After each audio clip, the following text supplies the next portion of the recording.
Hello friends, welcome to my channel. स्वागत है आप सबका इस वक्त की लेटेस्ट अपडेट और एक बड़ी अपडेट। और इस बार मैं जो आपको अपडेट देने जा रहा हूं वो स्कूली शिक्षा एवं साक्षरता विभाग की ओर से गाइडलाइन जारी किया गया है।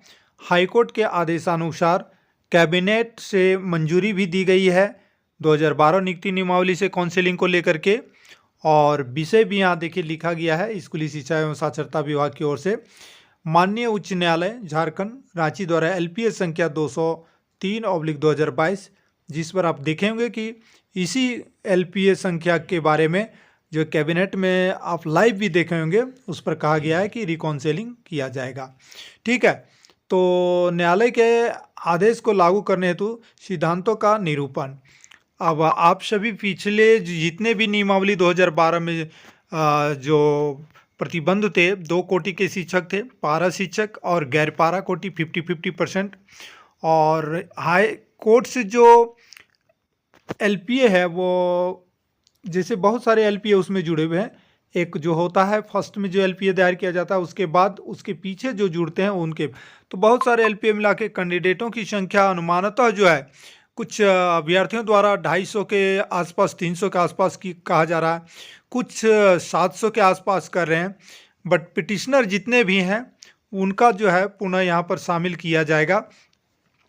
और जो एक बात यहाँ पर बता देना चाहते हैं, देखिए ये वाला बात, इस संदर्भ में माननीय उच्च न्यायालय द्वारा वाद संख्या 2378/2019 है ना, अन्य संबंधों में वादों में दिनांक 16 फरवरी 2022 को पारित न्यायाधीश द्वारा मेधा सूची में अंतिम चयनित अभ्यर्थी से अधिक अंक प्राप्त करने वाले एवं अन्य निर्धारित अर्हता पूरी करने वाले अभ्यर्थियों हेतु अंतिम अवसर के रूप में पुनः एक काउंसिलिंग करने का निर्देश दिया गया।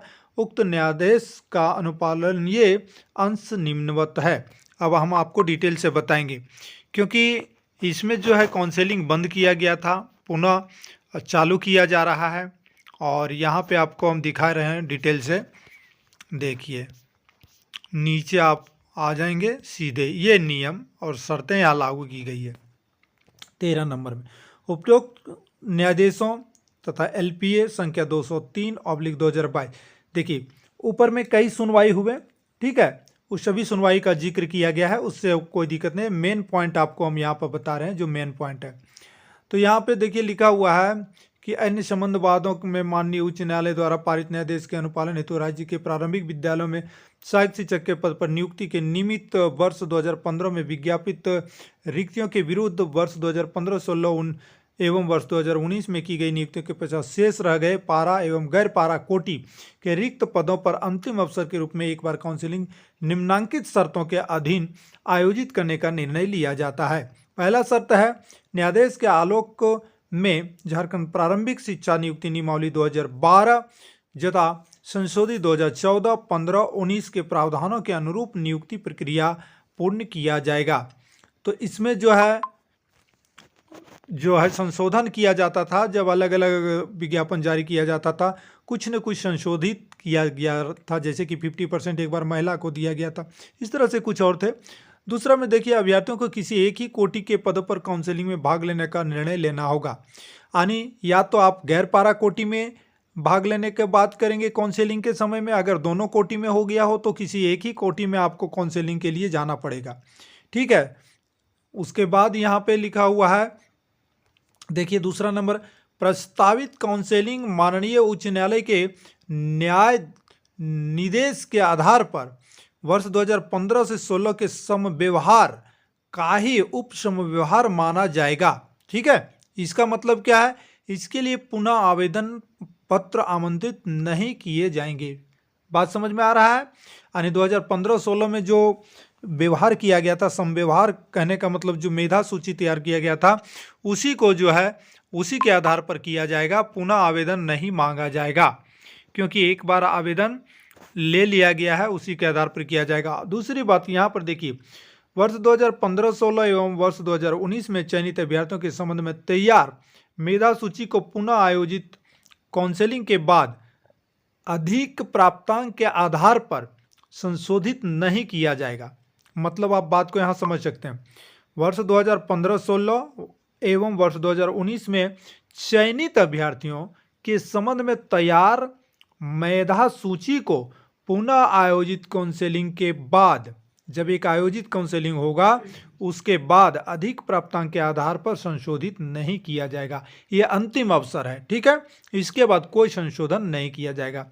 इसके लिए किसी भी नव चयनित अभ्यर्थी के वरीयता का दावा मान्य नहीं होगा, क्योंकि जो पूर्व में चयनित हो चुके हैं, अभी जो चयनित होंगे नए, वे पूर्व में जो चयनित अभ्यर्थी हैं, जो शिक्षक बन चुके हैं, उनकी वरीयता का दावा ये नहीं कर सकते हैं, क्योंकि वे इससे पहले उन्हीं को वरीयता मिलेगा। आगे लिखा भी है, वर्तमान चयनित नियुक्त शिक्षक वर्तमान की वरीयता के अनुसार पूर्व में नियुक्त शिक्षक के नीचे होंगे। यानी जो पूर्व में चयनित हो गए हैं, वरीयता की दृष्टि से अगर देखा जाए तो वे वरीय होंगे। हालांकि पूर्व से ही मेधा सूची उसी हिसाब से उसी समय जो आवेदन के उसी के आधार पर अभी चयनित होंगे, लेकिन वरीयता के आधार पर देखा जाए तो जो पूर्व में चयनित हो गए हैं, जो योगदान दे चुके हैं, वे वरीय होंगे। इनसे उनकी वरीयता, जो अभी चयनित होंगे, इनकी वरीयता की श्रेणी उनसे नीचे होगी। ये बात यहाँ पर की गई है, ठीक है। बात समझ में बात आ गई होगी मेरी बात। तो आगे देखिए, इस आयोजित अंतिम काउंसलिंग के क्रम में नियुक्त अभ्यर्थी का नियुक्ति वर्ष 2024 माना जाएगा, ठीक है। यदि 2024 में आप नियुक्त होते हैं तो, और जो 2016, 17, 19 में हुए हैं, तो आपसे तो अधिक वरीयता वे न रखेंगे। वही बात इस पॉइंट में कहा गया है, आप कोई दावा नहीं कर सकते हैं, ठीक है। पांचवा, पूर्व में नियुक्ति का कट ऑफ प्राप्तांक में कोई परिवर्तन नहीं होगा। यानी पूर्व में जो नियुक्ति का कट ऑफ प्राप्तांक जो है उसमें कोई परिवर्तन नहीं किया जाएगा, वो ज्यों का त्यों, चूंकि पुराना लिस्ट है तो परिवर्तन कैसे होगा। छठा नंबर में देखिए, कहा गया है, इस चरण के नियुक्त शिक्षकों को एक ही समव्यवहार के कारण पूर्व में नियुक्त शिक्षकों के समान वरीयता एवं वेतनमान दे होगा। उप समव्यवहार में चयनित अभ्यर्थी इसकी मांग नहीं कर सकते हैं, ठीक है। जो पूर्व में नियुक्त शिक्षक जो है, देखिए यहाँ पे इस पॉइंट को फिर से समझिएगा, इस चरण में नियुक्त शिक्षकों को एक ही समव्यवहार के कारण पूर्व में नियुक्त शिक्षकों के समान वरीयता एवं वेतनमान दे होगा।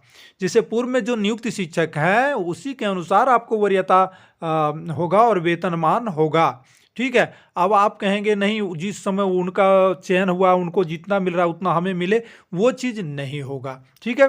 सातवां नंबर, जो कि वेरी वेरी इंपॉर्टेंट पॉइंट यही तो है, लिखा हुआ, न्यायालय में याचिका दायर कर पारित न्यायाधीश से आच्छादित अभ्यर्थियों को काउंसलिंग में शामिल किया जाएगा।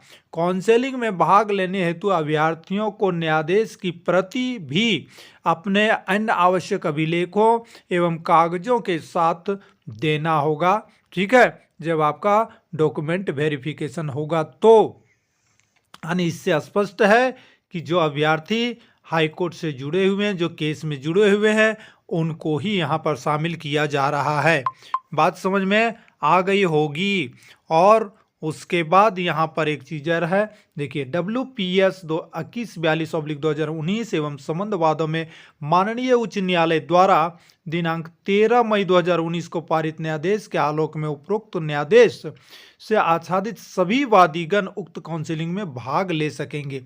एक बार पूर्व में भी सुनवाई हुई थी, ठीक है, उसके आलोक में उपयुक्त न्यायाधीश से आच्छादित जो है, यानी इस जो न्यायाधीश मिला है, वे भी शामिल हो सकते हैं। तो वे अभ्यर्थी खुद जानेंगे कि इस केस में कौन कौन शामिल हैं। और 9वां नंबर, उम्र सीमा एवं शैक्षणिक प्रशैक्षणिक योग्यता तथा वेतनमान के संबंध में यहर्ता और शर्तों एवं बंधेज पूर्व में प्रकाशित विज्ञापन के अनुरूप ही होगा, उसमें किसी भी तरह का परिवर्तन नहीं किया जाएगा, ठीक है। पूर्व विज्ञापन में प्रकाशित सभी कटअप को ही न्यूनतम अर्हता हेतु प्रभावी तिथि माना जाएगा।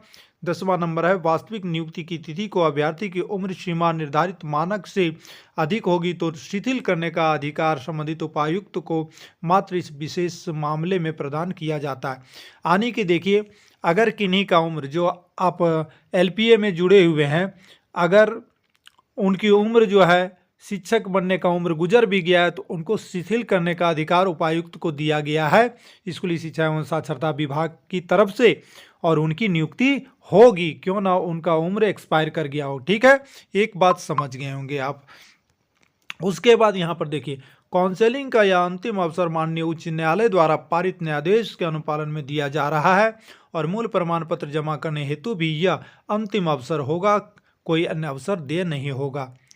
उसके बाद ऐसे अभ्यर्थी जिनके शैक्षणिक प्रमाण पत्र हिंदी विद्यापीठ देवघर से दिनांक 26 फरवरी 2015 तक निर्गत है भी मेधा सूची के आधार पर प्रस्तावित काउंसलिंग में भाग ले सकेंगे। ठीक है, एक इनको स्पेशल भाग उसमें शामिल किया जाएगा। क्यों? क्योंकि ये भी हाई कोर्ट किए हुए थे कि हिंदी विद्यापीठ देवघर का जब मान्यता वहाँ का दी गई है उस यूनिवर्सिटी को, तो वहाँ के शैक्षणिक योग्यता प्राप्त को क्यों नहीं आप सरकारी शिक्षक भर्ती करेंगे। तो उनका भी जो है सुनवाई हुआ था, वे जीत गए थे केस, इसलिए इनको स्पेशल उसमें काउंसलिंग में एक इनको भी शामिल किया जाएगा, चूँकि ये भी एक पिटिशनर के रूप में आएंगे, तो इस प्रकार जो है ये भी शामिल होंगे। बाकी जो है यहाँ पर जो कुछ भी है थोड़ा सा पॉइंट जो है, प्रस्तावित काउंसलिंग के कार्यक्रम प्रक्रिया से संबंधित विस्तृत विवरणी यथा काउंसलिंग की तिथि, काउंसलिंग हेतु अभिलेख जमा करने, अभिलेखों का सत्यापन आदि के संबंध में निदेशक प्राथमिक शिक्षा के स्तर से अलग से आदेश निर्गत किया जाएगा। यानी काउंसलिंग कब होगा, ठीक है, विस्तृत जानकारी, काउंसलिंग हेतु अभिलेख जमा करना, अभिलेखों का सत्यापन वगैरह, ठीक है, सब अलग से दिया जाएगा। उसके बाद इस संकल्प के प्रावधानों के संबंध में स्थिति स्पष्ट करने हेतु आवश्यकता अनुसार यदि भविष्य में कोई पत्र आदेश विभागीय स्तर से निर्गत किया जाता है तो वह भी इस संकल्प का भाग समझा जाएगा। तो ये थी मुख्य पॉइंट दोस्तों। इसके लिए काउंसलिंग की तिथि निर्धारित की जाएगी और बहुत ही जल्द अब ये काउंसलिंग हो जाएगी। तो आप मेरी बात को, मेरी जो समझाने का तरीका से संतुष्ट होंगे। वीडियो को लाइक कर दीजिएगा, शेयर कर दीजिएगा दोस्तों के पास, चैनल पर नए हैं तो सब्सक्राइब कर लीजिएगा। जय हिंद, वंदे मातरम।